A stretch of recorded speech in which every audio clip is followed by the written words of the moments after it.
Yo, what's up? Good morning guys, Chris TV, welcome back to my channel again guys. Today is Thursday, May 9. Guys, may bago tayong breeder, papakita ko sa inyo. So guys, yung ating female dyan, nag-iisa na lang guys. Kasi hindi pa ako nakakita, siguro. Kasi parang ano to guys yung ayan yung parents kasi nito guys, yan. Hindi ko napansin na matay na pala yung iba dyan. Yung male na to guys, crossbreeds ng feeder tsaka RDSS. Tapos yung female niya, EBM breeder. So pwede natin to ulit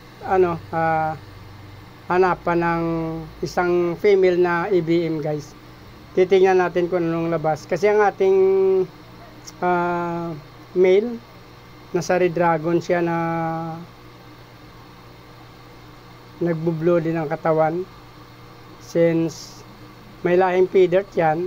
So titingnan natin kung pagtanda niya, itong isa mukhang nagmana sa feeder yung tenga. So wait natin to. Pinarami ko to guys, kaso lang hindi ko na alam, nakalimutan ko ito. Nagbreed na ito ng anak na. So ang problema nito guys, sinama ko dun sa aking RDSS. So, hindi ko na separate. Nakalimutan ko may lahi pala itong feeder. So, dito na lang tayo kukuha ulit sa susunod. Kung kung sakaling mag-breed sila ulit, guys. Pansamantala muna diyan, dalawang male. Hayaan mo lang muna natin sila. So, mayroon pa tayo isa dito titingnan, guys. Yan. So, guys, ito na yung produkto ng ating feeder toy. Itatry ko pagsamahin yung ating male at female. Feeder ko ito na anak na to guys. So yan feeder na feeder yung lalaki. May dalawang dyan. Yung isa hindi pa masyadong adult yun yung isang male. Try natin to dito sila palakihin. 4 na female, 2 male. Kanina pa to guys, actually guys 30 minutes na sila na-acclimate. Bibitawan na natin sila dito.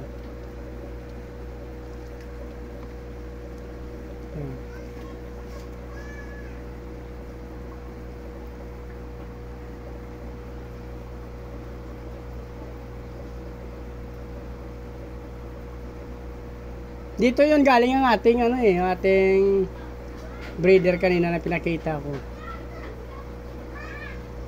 Nag-try ko ilipat sila doon since mas malalaki na sila kaysa dito sa ating feeder toy. Try natin itong feeder toy guys.